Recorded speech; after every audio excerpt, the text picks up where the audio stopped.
want to address this common matter in a very important fashion. I just primarily believe that the answer is very dependent case on case, but I do believe there's a general way to respond.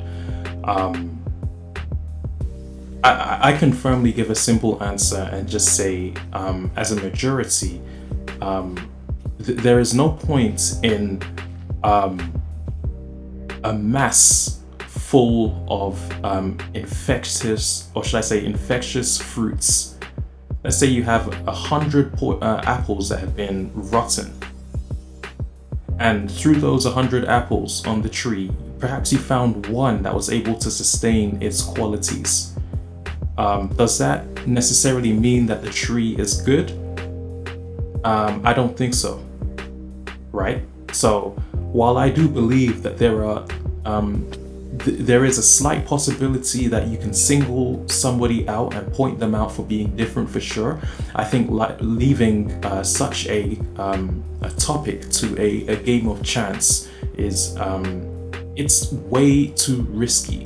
And this is one thing that I know that perhaps masses on a collective are aware of, that nobody within their right mind or their right way of living would ever take that risk to even consider playing chance or monopoly to try and advocate that their claim and what they have been experiencing perhaps will not be experienced amongst a small percentile. The percentile is too small, and the grand mass of the problem is too small. And this is the issue, that for as long as the inherent root cause of the problem isn't solved, which is that I would say these particular groups of people who practice this systematic procedure are in denial, are in refusal, and have no room to accommodate necessarily for anybody who is not one of them.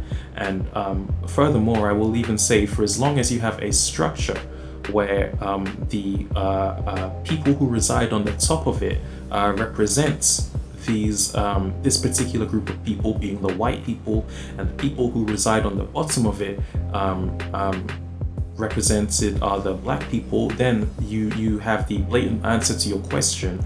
And this is the issue that I feel like we always face.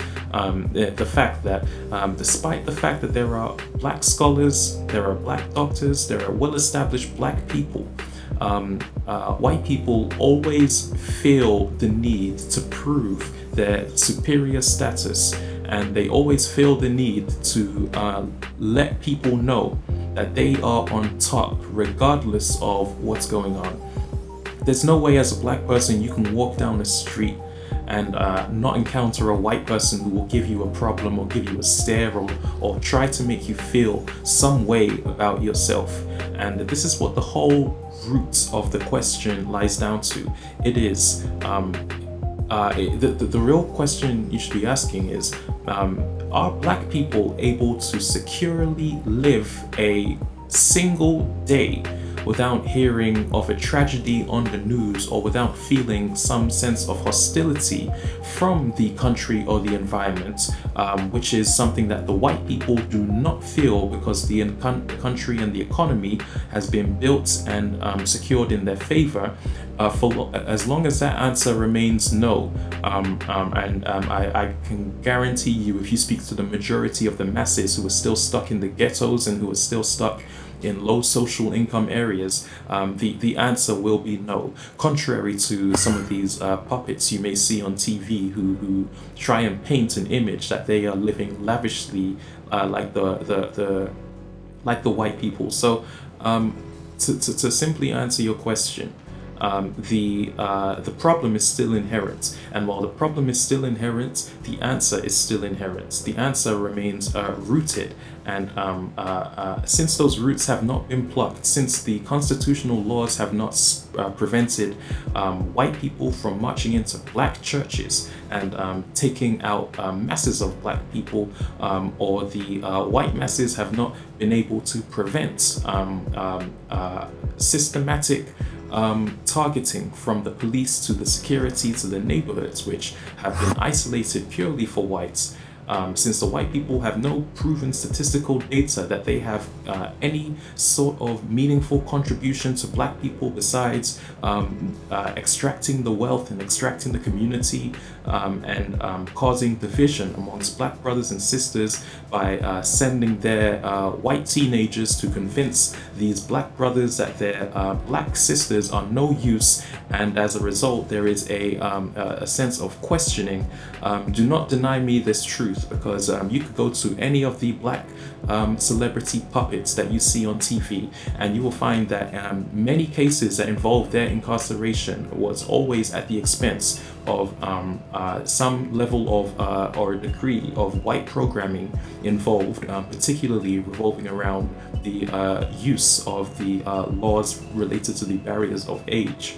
And you rarely, or you almost never, see the white people facing this issue where black people stomp into their communities as white people do take the appropriate measures. And the main question you really have to focus on, if you want to answer this question, I know it's like a question on a question, it is, do you, have you ever ran into somebody who meant you well and who actually, or should I say a white person, who meant you well and treated you as an equal? Have you ever ran into a white person who genuinely welcomed you into their house, who welcomed you on their dinner table, who welcomed you to his golf course, who invited you in on his business affairs?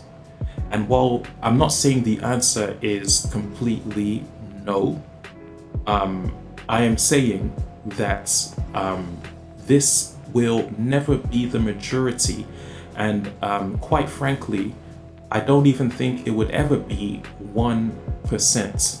Okay, we do not have any proven evidence that the white collective, right, those who identify under the white collective, not an individual but the collective, has a meaningful contribution towards the black cause and the black people as a whole. And because we have never, being the low social income black people in the ghettos, to perhaps even the middle class black people who are forced to give away their black identity, we are never actually seen on the same page or the same level as the white people. They always have to be an occasion above. They always have to prove that they're occasions above.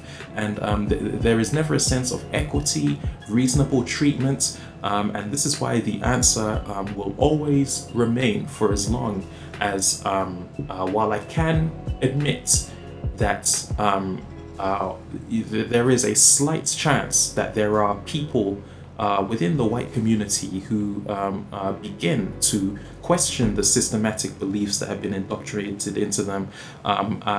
They are still carrying heritage, politics, philosophy, and potential danger to the black communities that they try to serve, although their contribution can be noted as worthwhile and their contribution is greatly appreciated.